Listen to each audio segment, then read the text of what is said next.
Mari katakan amin.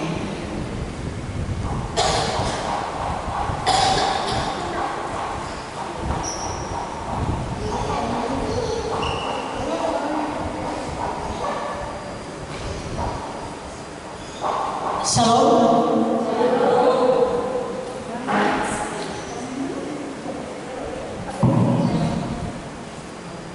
Mari kita buka kitab-kitab yang tertulis di dalam kitab Kejadian.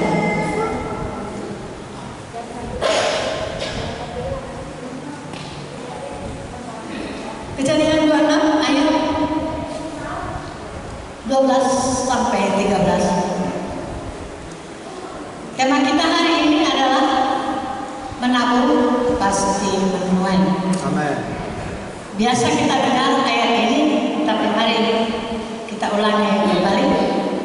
Kejadian pasal 26 ayat 12 sampai 13. Sudah mendapatkannya semua? Amin. Ada yang belum?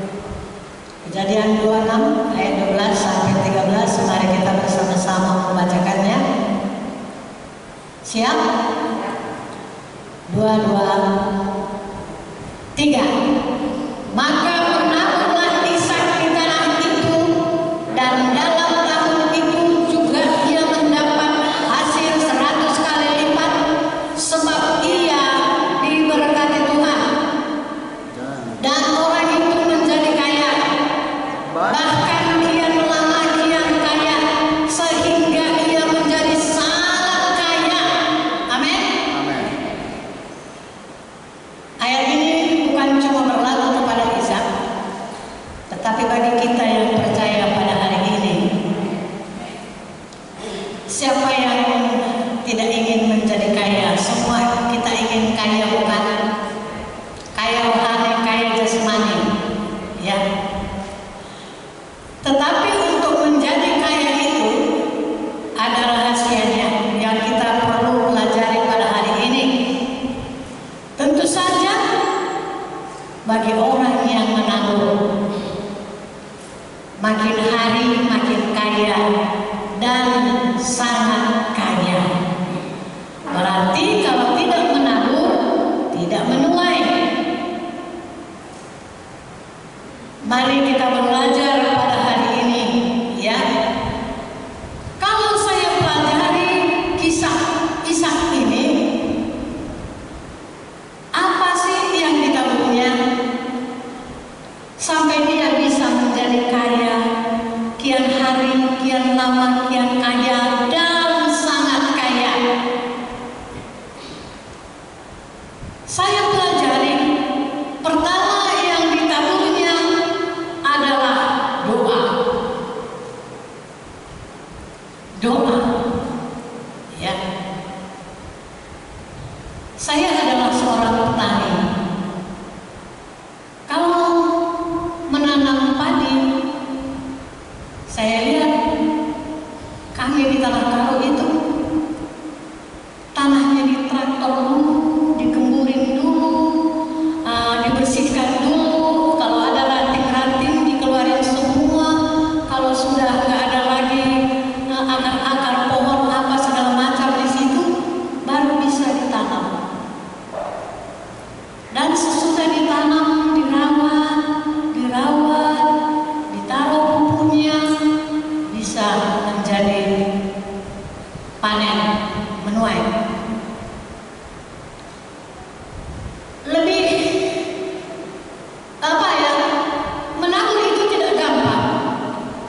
Harus ada kerajinan dan harus tenaga yang harus dipakai. Apalagi kalau menanam jeruk di daerah kami itu sangat susah, ya.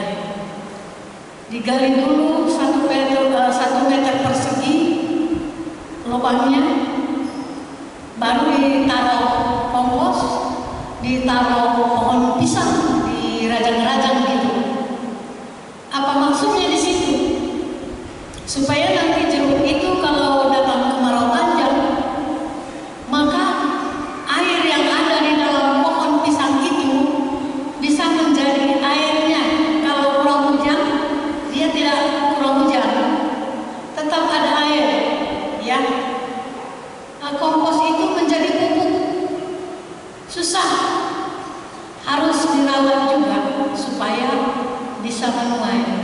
bisa panen jeruknya. Sekarang kalau daerah saya itu panen cabai mahal sekarang. Saya telepon adik saya, nolak di sana aja, katanya 80.000. Ya, kalau dikirim ke Jakarta bisa dikirim ke Jakarta, tidak bisa dikirim keluar. Ya. Mereka bahagia sekali sekarang, panen dia punya duit. Ya, tapi pengorbanannya bagaimana? Ya, untuk mendapatkan hasil itu harus ada kerajinan, harus ada tenaga, harus ada pengorbanan juga. Tetapi dia sangat bahagia sekali bisa beli mobil, beli motor, beli apa dia mau kalau lagi dapat uang. Demikian juga iman dan kerohanian kita. Harus ada pengorbanan supaya bisa menuai. Ishak juga demikian. Ya, dia tahu doa. Tidak gampang menjadi pendoa. Tidak gampang untuk berdoa. Tetapi itu yang harus kita tahu supaya kita bisa menuai kekayaan, kaya rohani, kaya jasmani. Ya, dulu ada lagu biar saya miskin di sini, tapi kaya di surga. Itu sekarang nggak berlaku itu lagu. Ya, di dunia ini pun kita bisa ngerasain kerajaan surga kalau hidup kita itu benar di hadapan Tuhan. Ada amin? Ishak, ya, dia menabur doa sehingga bisa dia jadi kaya. Saya juga termasuk pendoa, tetapi sulit juga dikerjakan. Ya, dari tahun 91 saya di Jakarta, saya sudah jadi tim pendoa di daerah Pasar Minggu, jadi Padang 3, di rumah Ibu Oda. Covid ini baru berhenti.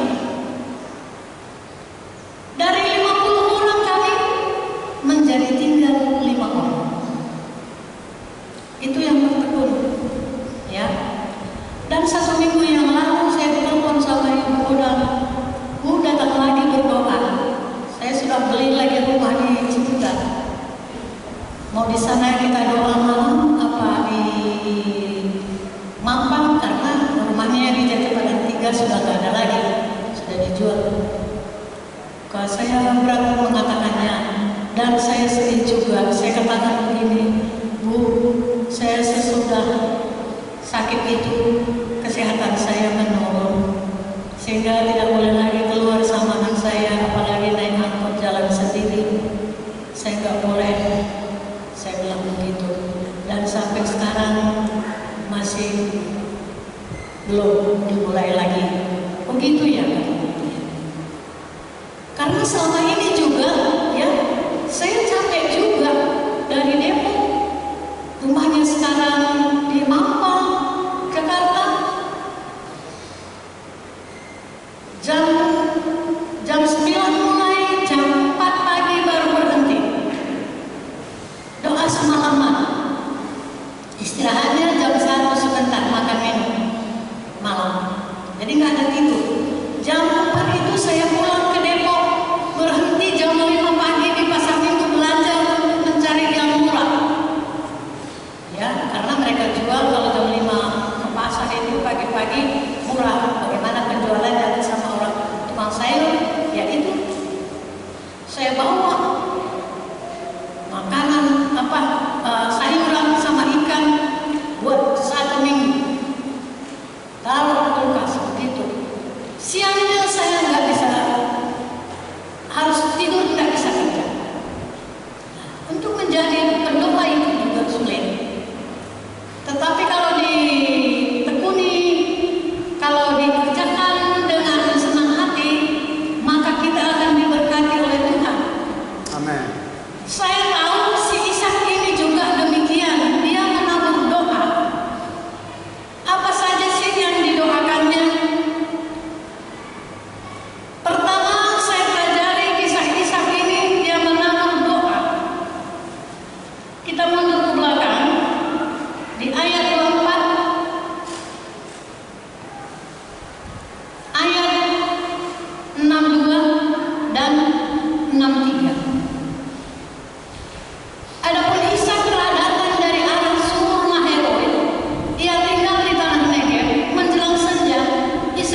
Dia melayangkan pandangannya.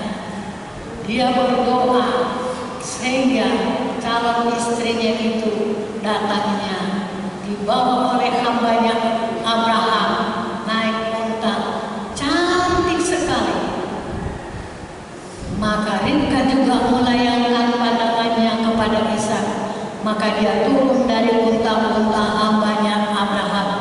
Maka dia diterima oleh Ishak di rumahnya. Diambilnya menjadi istrinya, ditaruhnya ke kamar Sarah ibunya. Ini penting, ya. Bukan cuma Ishak yang berdoa supaya dia mendapat istri yang baik, istri yang cantik, tetapi Abraham bapaknya sendiri juga ikut berdoa.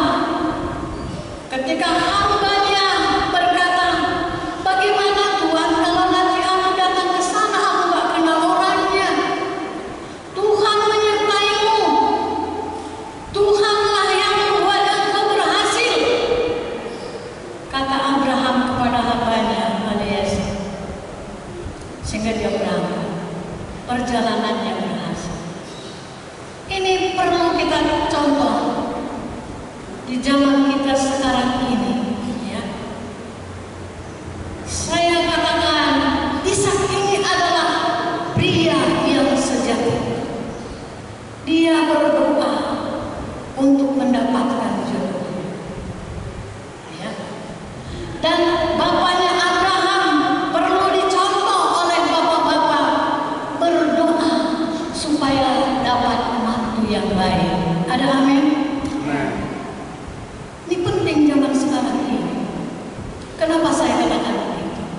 Kita yang sudah sebagai orang tua punya anak harus banyak berdoa supaya dapat mantu yang baik.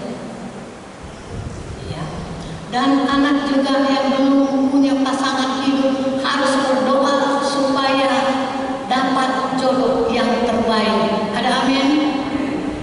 Kenapa saya katakan? Karena zaman sekarang ini lewat handphone ini, saudara, saya takut, ya. Ada teman saya di Jawa Timur, anak gadisnya cantik sekali. Sudah beberapa kali dia ditipu orang. Sudah video call sama calon besan, ya. Sudah si perempuan ini sudah video call sama calonnya. Sudah beli baju pengantin, ya. Udah dibikin tanggal pernikahan, tapi orangnya belum ketemuan. Lewat video call saja. Nggak tahunya penipu, nggak ada. Sudah 2 kali terjadi seperti itu. Saya bilang sama ibunya, kau juga tolong banget. Udah pertama kali udah dikibulin orang, mau juga kedua kali. Saya katakan begitu. Iya, ini kedua kali ini benar. Nah, kau sekali datang dia ke Depok ke rumah kami dan ayo ini telepon ngomong dengan calonnya ini dia, katanya gitu. Saya ngobrol sama dia tapi saya nggak bisa jawab. Ini nggak benar ini, saya bilang begitu. Benar, gagal juga. Ya. Jadi zaman sekarang ini gampang sekali berbuat dosa, gampang sekali kita ditipu orang. Karena apa? Alat-alat yang canggih sekarang ini. Jadi yang sudah punya anak gadis, mari banyak berdoa buat anak-anak kita. Banyak berdoa seperti Ishak dan Abraham. Dia berdoa, Abraham berdoa supaya dapat mantu yang benar. Ishak juga berdoa buat jodohnya karena dia nggak boleh ikut.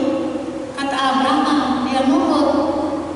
Ya, jadi anak buahnya Abraham yang ngambil istrinya. Dia berdoa sekali.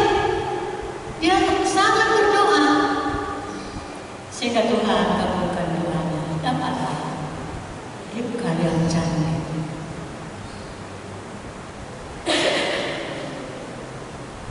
Tidak cukup sampai di situ. Kita akan lanjut di dalam pasal 25.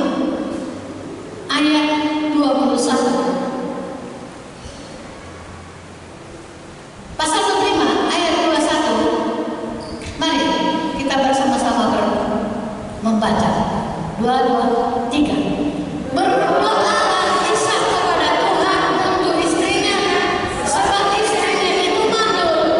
Tuhan mengabulkan doanya, sehingga Ribka istrinya itu mengandung. Tadi sudah berdoa dapat istri yang cantik. Bapaknya juga ikut berdoa dapat yang dicintainya, yang disukainya. Tapi tidak sampai di situ. Perempuan yang cantik ini malu. Dia kecewa nggak?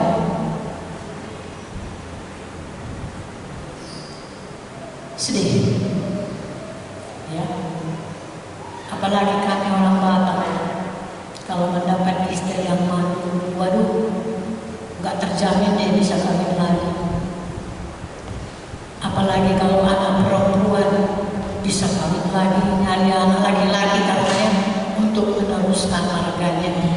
Memang siapa sih yang bikin anak perempuan sama laki-laki? Kalau bukan Tuhan. Ribka yang perempuan cantik ini malu. Tapi dia berdoa lagi. Ishak berdoa lagi. Dia tidak menceraikan istrinya, dia tidak cari yang lain lagi. Tidak, dia berdoa lagi. Sehingga istrinya itu mengandung, melahirkan anak kembar. Ada amin? Amin. Kenapa saya katakan tadi Ishak ini adalah pria yang sejati? Dia pria yang sejati. Ya, dia tidak suruh istrinya berdoa seperti Hana. Tidak, dia berdoa sendiri. Mari, bapak-bapak perlu mencontoh ini. Jangan kalau ada kekurangan istri langsung pulangkan atau mencari yang lain lagi. Tetapi berdoalah banyak. Siapa yang berikan istri itu, jelek apa cakepnya, mari didoakan. Ini bapak-bapak yang perlu dicontoh, ya. Dia tidak seperti bapaknya Abraham yang di istrinya Sarai ngurut dia ambil pembantunya untuk supaya dapat anak. Tidak demikian. Dia berdoa lagi, doa lagi, doa lagi. Saya berpikir, ya, saya baca kisah ini. Wow, ini Ishak pendoa yang luar biasa. Dia berdoa lagi, doa lagi, doa lagi, sehingga dapat anaknya yang kembar. Sekali datang 2, oh puji Tuhan. Inilah hasil doa itu.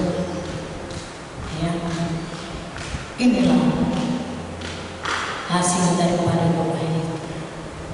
Maka dia, karena dia menabur doa, maka ayat yang kita baca tadi di ayat 12 pasal 6, maka menaburlah Ishak di tanah itu, dan dalam tahun itu juga ia mendapat hasil 100 kali lipat, sebab ia diberkati Tuhan dan orang itu menjadi kaya, bahkan kian lama kian kaya, sehingga ia menjadi sangat kaya. Ya. Banyak orang berpikir kalau dikembangkan masalah tabur kue, langsung dia menanggapan, wah ini duit lagi, duit lagi. Iya benar, duit itu juga perlu ditabur, ya. Semampu kita, Tuhan tidak menuntut lebih daripada kekuatan kita, ya. Kalau sebagai bapak di tengah-tengah keluarga kamu lihat sudah serius kepada Tuhan, kalau sudah setia berdoa dan menyerahkan hidupnya kepada Tuhan, maka si istri sudah gampang. Si istri dia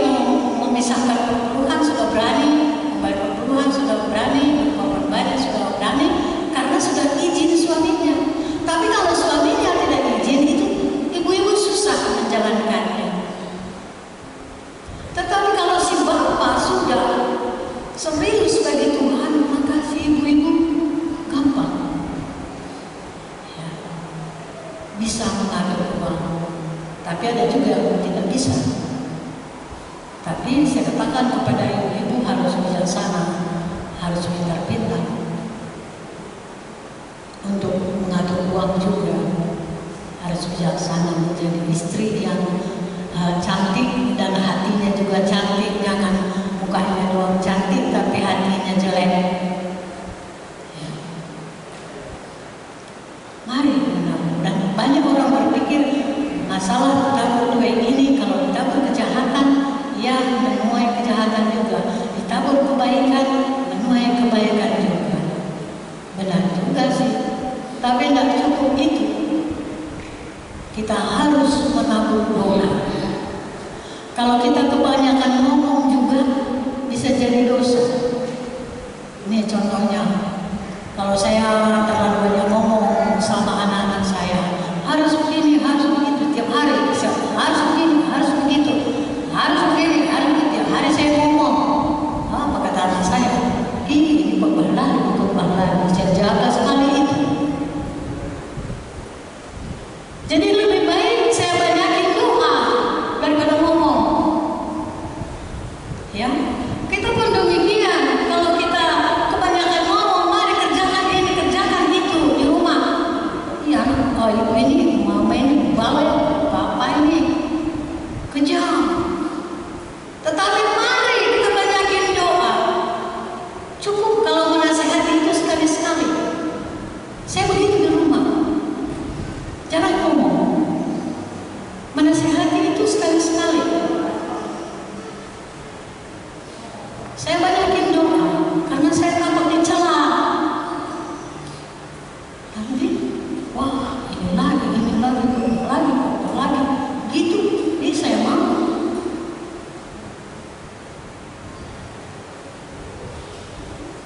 Mari kita contoh Ishak ini. Dia banyak yang berdoa. Istrinya Manu, dia yang berdoa. Akhirnya istrinya bisa melahirkan. Pertama dia menabur doa, maka dia makin lama makin kaya. Saya mau sidang jemaat di Jesmeurdan ini makin lama makin kaya. Amin. Enggak seperti yang sekarang ini, kaya rohani, kaya jasmani. Itu saya mau. Ya. Nah, kedua, dia melakukan, kalau kita baca nanti terlalu lama, ayat 14, baca nanti di rumah sampai 27, dia tabur kebaikan. Kebaikan apa yang dia tabur? Dia kan orang perantau di negeri orang Filistin. Di situ banyak sumur yang digali-gali bapaknya Abraham. Tapi karena dia perantau pendatang di Filistin, dia nggak kurang. Sumur yang digali bapaknya Abraham dulu bukan seperti sumur-sumur yang sekarang, yang bagus, dalam, dan airnya bersih, yang bagus. Perlu tenaga untuk menggali sumur supaya dapat air yang bersih dan baik. Banyak sumur-sumur yang digali oleh bapaknya Abraham ditutupi sama orang Filistin. Ditutupi sama orang Filistin. Begitulah rupanya kalau orang merantau, orang pendatang, nggak dihargai orang. Ya. Dia gali lagi, ditutupin orang, dia gali lagi yang lain, dia nggak marah. Dia gali lagi, ditutupin orang, dia gali lagi yang baru buat dia. Di situ oleh orang lain boleh melihat, ya, Ishak ini kok baik sekali ya.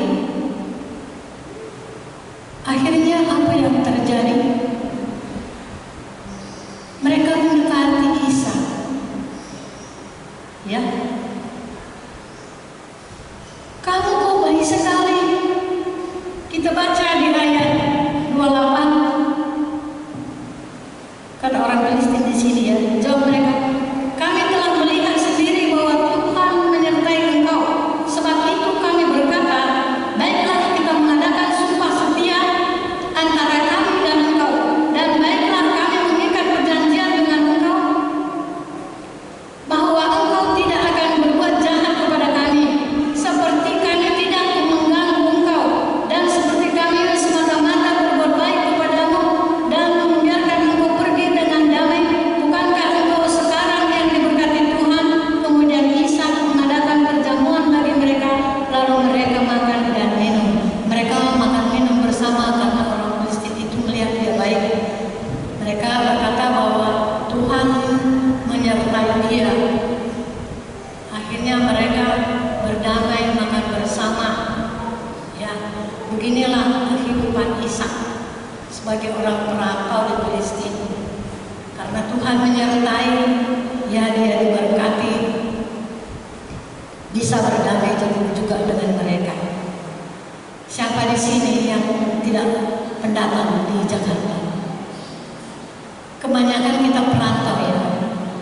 Pastor kita dari Manado, kita banyakkan dari Medan nih, semua perantau pendatang di Jakarta yang sering tidak dianggap orang.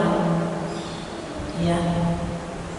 Tetapi di situ kita bisa diberkati Tuhan seperti Ishak. Ya, lebih kaya dari orang sini bisa saja terjadi. Yes. Ya. Saya dulu tahun 91 tidak bawa apa-apa dari kampung ke Jakarta, bawa anak 4, bawa suami 1, itu aja. Tapi sekarang ya, saya bersyukur anak cucu diberkati Tuhan. 8 cucu saya tahun ini naik kelas, semua yang SD, SMP, SMA, yang di Jerman sudah lulus, ya kuliahnya. Mantu saya yang di Arab sudah 7 bulan di sana, baik-baik semua. Itu saya nggak terhitung berkat Tuhan yang luar biasa saya terima. Ya. Kita bisa lebih diberkati daripada orang Jakarta, orang-orang Betawi yang punya kontrakan banyak, punya tanah banyak. Saya merasa sakit sekali waktu kami di daerah Pasar Minggu. Mau bikin doa aja di rumah nggak boleh, mau bikin kebaktian saja karena kontrak nggak bisa. Sekarang saya bersyukur di perumahan Permata Depok Regensi nggak ada yang pusing. Ya. Doa sebelum malam kami ikuti ibadah online dari gereja anak saya. Kami mau menangis berdoa, kami memuji Tuhan. Tetangga sebelah kiri kanan nggak ada yang pusing. Ya begitu kalau kita pertolongan Tuhan, kalau kita sabar ya, apa yang kita mau itu yang diberikan oleh Tuhan. Ya, tetangga saya yang sebelah kiri tentara, sebelah kanan polisi, orang yang punya pikirannya sudah maju. Setiap malam kami ada ibadah doa di rumah, nggak ada yang pusing. Serasa tinggal di kampung saya sendiri bebas. Itu akan terjadi dalam hidupmu kalau menabur doa banyak dan menabur kebaikan. Ya. Saya pernah mengalami pengalaman pahit tahun 2003. Di situ suami saya meninggal, anak saya Dini yang nomor 4 kena tumor di payudara. Kami kehabisan uang kontrakan 8 juta di Pasar Minggu. Baru dibayar, ternyata anak saya kena tumor, nggak ada duit lagi. Baru sebulan dari kontrakan, saya pulang, ya, untuk kata suami saya, pulang kamu nanti mana tahu nanti adik-adik di sana bisa ngasih duit, tapi jangan jual tanah kita yang di sana. Karena aku mau ada tandanya aku menikah dengan orang kaya. Tanah kita itu jangan dijual. Pinjamlah duit adik-adik di sana, nanti aku akan cicil bayar, kata suami saya. Saya bawa anak saya ke sana untuk dioperasi di Medan. Ya, dia jatuh di sini meninggal. Saudara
Saya alami itu.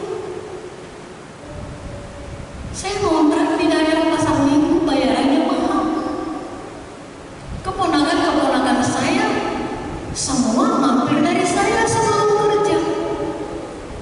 Ya, tapi saya tidak bersungguh-sungguh. Tapi Tuhan berkati, sekarang saya panen. Ponakan-ponakan saya semua dari ngasih uang sama saya.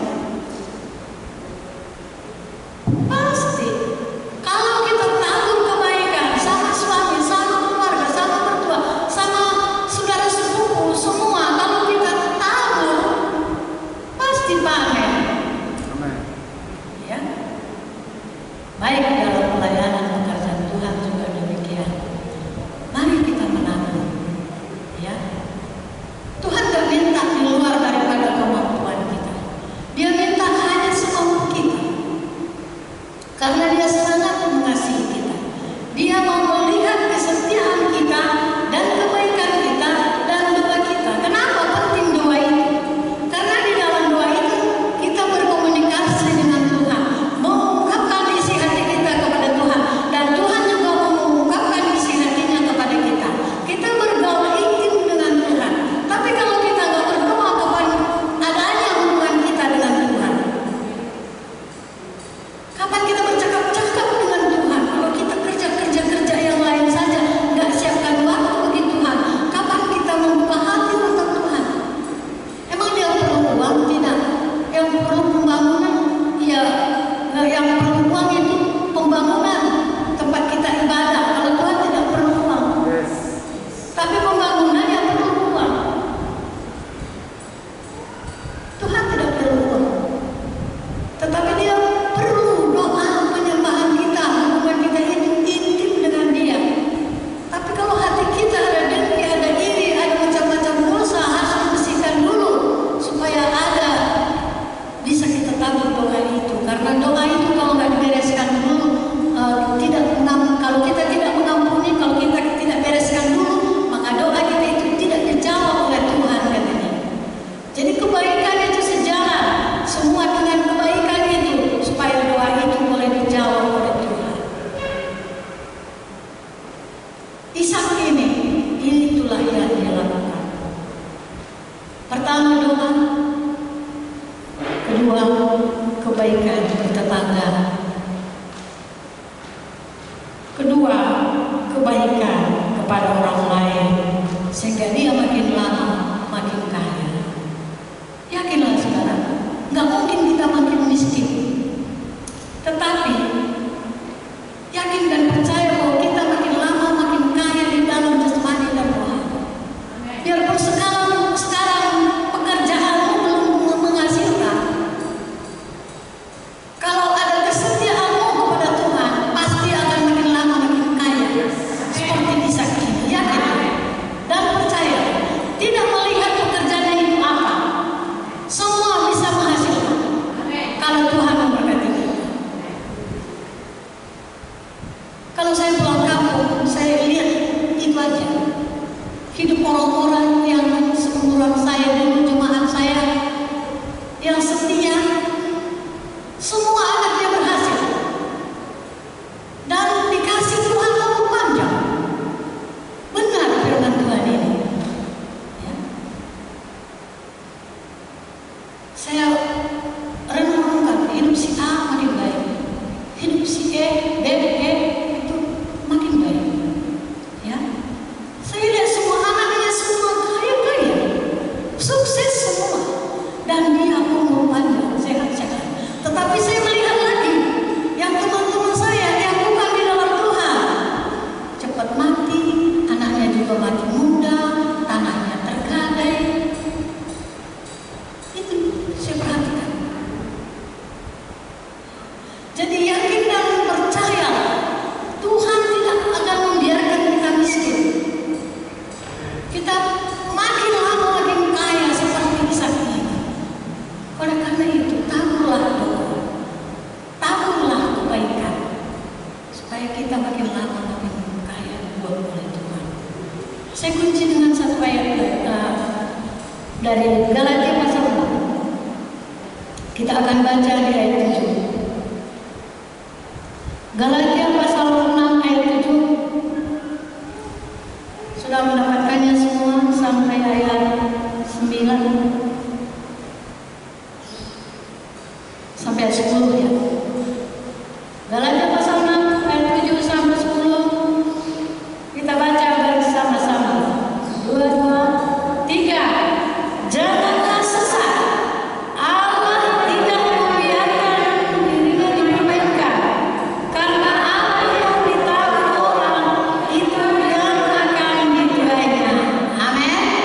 Ayat 8. Sebab barang siapa menabur dalam dagingnya, ia akan menuai kebinasaan dari dagingnya.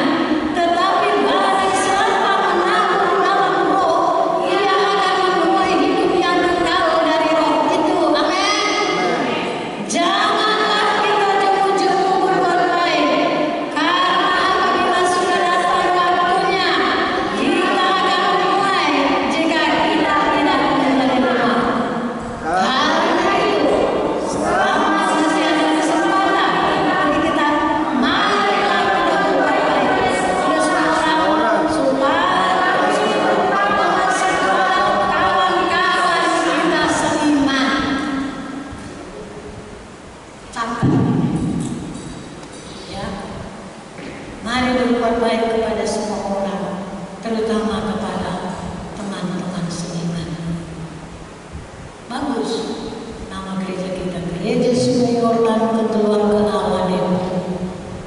Mari menganggap kita satu keluarga, saling mengasihi, saling menasehati, ya, saling memperbaiki yang rusak, saling menguatkan yang lemah, ya. Baik, bagus banget keluarga, ya. Sama dengan keluarga kita di rumah. Mari kita menganggap bahwa kita semua saling mengasihi, saling menghormati, supaya kita makin lama makin kaya. Pertama kita tabur doa, kedua kita tabur kebaikan, terlebih-lebih kawan seiman, keluarga Allah di Depok ini. Saya mau supaya kita semua diberkati oleh Tuhan. Boleh ditambahkan ya,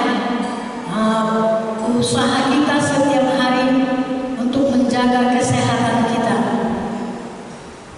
Taburlah gizi yang baik. Ya. Jangan tabur racun penyakit dimakan, tetapi apa yang bergizi itulah makan, supaya kita semua sehat. Ya. Coba kalau sakit terus, ya, boro-boro mikirin uang pembangunan. Gereja aja malas kalau sakit kurang gizi. Ya, jangan tiap hari makan tempe, nanti otaknya juga jadi otak tempe. Ya. Tapi marilah, jangan bilang, nggak boleh ke daging bu. Enggak, daging terus tiap makan hari bisa tersehat tidak. Kalau saya di pasar Minggu dulu jam 5 pagi ke pasar, dibuangin orang satu sayur di pasar sana, saya ambilin. Itu tahun 92 itu, tidak ada apa-apa di rumah. Saya ambilin, dibuangin wortel-wortel, saya ambilin. Apalagi kan kalau udah umur ibu-ibu, waduh barangnya semua berantakan semua, diapain ke sampah, saya ambil. Ya, saya pulang ke rumah, saya nggak punya duit, beli kepala kakak dua kepala kakak udah satu penggorengan itu buat anak-anak saya dulu, nggak punya duit. Ya, saya harus bijak, ibu-ibu harus bijak, nggak beli daging babi, nggak bisa beli daging babi, beli kakinya. Ya, nggak bisa beli daging ayam, beli tulangnya, kakinya juga. So, anak-anak semua sehat. Karena pengalaman saya berani ngomong begitu. Karena anak gadis saya nomor 4 itu pernah kurang gizi. Karena apa? Dia langsing, dia cantik. Akhirnya saya cek ke dokter, kata dokter, bawa ke dokter gizi bu. Katanya sama saya malu di depan dokter. Siapa yang nyuruh diperiksa? Katanya saya periksa, saya cek semua keseluruhan. Ya. Kata dokter itu ini kurang gizi, bawa ke dokter gizi katanya. Sampai disuruh di rumah saya